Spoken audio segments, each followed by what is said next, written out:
I mean, our outlook for Germany, I mean, I'll start with the office sector.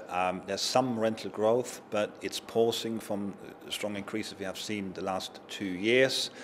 There's a very strong focus still of investors on the prime markets and the prime assets. So we actually think the opportunities are more outside that prime sector, and investors have to be, a bit more clever than just buying the best building in town. They have to buy buildings where there's a certain angle to it.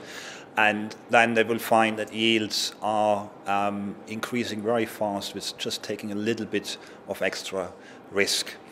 In the retail sector, we also try to focus a bit outside what most investors do, so our main focus is on retail warehousing. With retail warehousing, we can go in quite small towns as well, where especially international investors are not competition for us.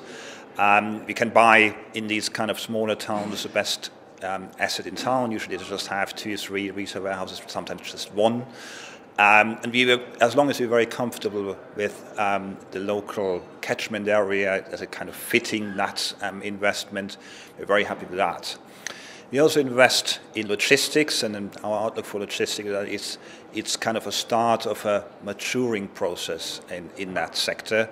And in the past, most investors only invested, or institutional investors only invested in the very prime part of the market. We now have seen a couple of new players kind of entering the market, which widening the prospect or widening the sphere where investors are investing in.